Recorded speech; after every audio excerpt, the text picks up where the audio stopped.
ईश्वरी भिसे मृत्यू प्रकरण आणि या प्रकरणी प्राथमिक अहवाल राज्य सरकारच्या आरोग्य विभागाला सादर होणार आहे।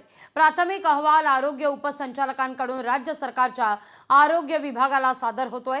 समितीचे निष्कर्ष लोकशाही मराठीच्या हाती लागलेले आहेत। रुग्णालयानं 10 लाख रुपये भरती करून घेण्यापूर्वी मागितल्याचा समितीचा प्राथमिक अहवालात निष्कर्ष आहे। उपचार झाले नसल्यानं मेडिकल निग्लिजन्सचा मुद्दा देखील या ठिकाणी उपस्थित करण्यात येतोय। मेडिकल निग्लिजन्सचा मुद्दा देखील या ठिकाणी उपस्थित करण्यात आलेला आहे। उपचार न करता 10 लाख रुपयांची सुरुवातीला मागणी करण्यात आली आणि याच मुद्द्यावर समितीनं आक्षेप घेतला असल्याचं देखील कळतंय। समितीचा प्राथमिक अहवालातला निष्कर्ष आता समोर आलेला आहे। लोकशाही मराठीच्या हाती हा अहवाल लागताना दिसतोय। या समितीचे निष्कर्ष लोकशाही मराठीच्या हाती लागलेले आहेत। या घडीची महत्त्वाची ही बातमी आपण पाहतोय। प्राथमिक अहवाल राज्य सरकारच्या आरोग्य विभागाला सादर होतोय। प्राथमिक अहवालात नेमकं काय म्हटलंय तर 2 महत्त्वाचे मुद्दे आहेत। रुग्णालयानं 10 लाख रुपये भरती करून घेण्यापूर्वी मागितल्याचा समितीचा प्राथमिक अहवालात निष्कर्ष आहे आणि दुसरा महत्त्वाचा मुद्दा म्हणजे उपचार झालेले नसल्यानं मेडिकल निग्लिजन्सचा मुद्दा देखील या ठिकाणी उपस्थित करण्यात आला आहे।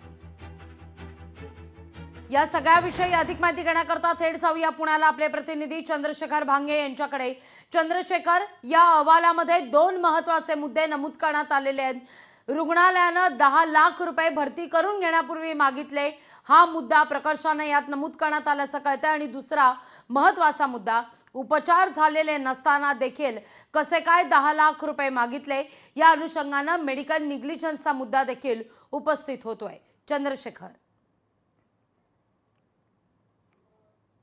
नक्कीच खरं तर लागवी आपण पाहिलं की जो कायदा आहे त्या कायद्याप्रमाणे कोणत्याही रुग्णाकडून डिपॉझिट भरती करून घेता येत नाही। रुग्णालयाला उपचार रुग्णालयाला त्यामध्ये दिल्यानंतरच डिपॉझिट जे आहे ते त्या ठिकाणी घेता येत नाही। त्याचं बिल जे आहे ते पूर्ण घेता येतं। या सगळ्या समितीचा जो अहवाल आहे तो महत्वाचा मानावा लागेल, कारण ज्या पद्धतीनं रुग्णालयाने जी रिसीट नातेवाईकांना दिली होती 10 लाख रुपयाची, ती बेकायदेशीर होती आणि याच मुद्दा जो आहे तो आता रुग्णालयाच्या अंगलट येणार आहे। दीनानाथ मंगेशकर रुग्णालयाने ज्या पद्धतीनं 10 लाख रुपये भरण्यास सांगितलं, हे सगळ्यात महत्वाचं या ठिकाणी चुकीचं म्हणावं लागेल, कारण कोणत्याही रुग्णावरती उपचार झाल्यानंतरच जे आहे ते त्याचं बिल आकारलं जावं हा कायदा सांगतो। आणि ही जी सगळी समिती आहे या समितीने केलेल्या चौकशीनंतर जे निकष आता समोर आलेले आहेत हे दीनानाथ मंगेशकर रुग्णालयावरती ठपका ठेवणारे सगळे निकष आहेत आणि ही सगळी समिती आता पुणे पोलीस आयुक्तालयामध्ये दाखल होत आहे। आपण बघू शकतो की या ठिकाणी शहर पोलीस दलातील सर्व पोलीस उपायुक्त आता या पोलीस आयुक्त कार्यालयामध्ये दाखल झालेले आहेत। काही क्षणामध्ये रुपाली चाकणकर ज्या महिला आयोगाच्या अध्यक्ष आहेत त्या सुद्धा या ठिकाणी येणार आहेत।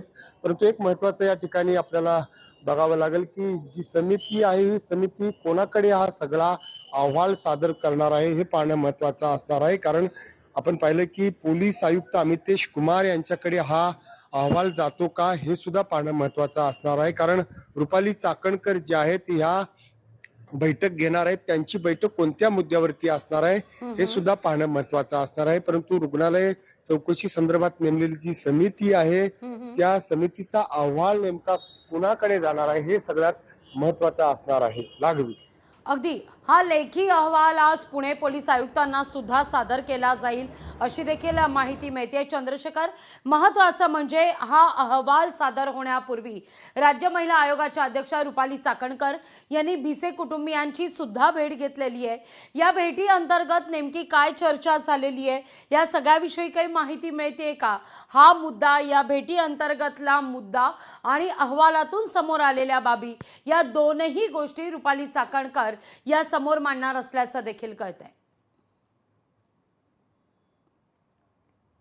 नक्कीच खरं तर ज्या पद्धतीनं दीनानाथनं ज्या पद्धतीनं पैशाची मागणी केली 10 लाख रुपयाची, ही अत्यंत चुकीची आहे असं या ठिकाणी रुपाली चाकणकर यांनी या भिसे कुटुंबियाच्या भेटीनंतर बोललेलं आहे. आणि आपण पाहिलं की भिसे कुटुंबाची तब्बल तासभरांची त्यांची भेट होती. पुण्यातील कर्वेनगर परिसरात हे कुटुंब राहतं आणि त्यांच्या घरी आज सकाळी 9:30च्या सुमारास ज्या त्या रुपाली चाकणकर पोहोचल्या. त्या ठिकाणी त्यांनी भिसे जे आहेत, ईश्वरी भिसे यांचे पती त्यांची भेट घेतली. त्याचबरोबर त्यांचे इतर नातेवाईक आहेत, त्यांच्याशी त्यांनी सांत्वन केलेलं आहे. परंतु हा सगळा घटनाक्रम आहे 28 तारखेपासूनचा, तो ईश्वरी भिसे यांचा जो मृत्यू झालेला दिवस आहे मंगळवारचा, त्या दिवसापासून पर्यंतचा सगळा घटनाक्रम जे आहे तर रुपाली चाकणकर यांनी जाणून घेतलेला आहे. आणि आपण पाहिलं की दीनानाथ मंगेशकर ज्या पद्धतीनं रुग्णाच्या नातेवाईकांना 10 लाख रुपयाची जी रिसीट दिलेली आहे, या मुद्द्यावरती दीनानाथ मंगेशकर रुग्णालयावरती कारवाई होण्याची लागवी शक्यता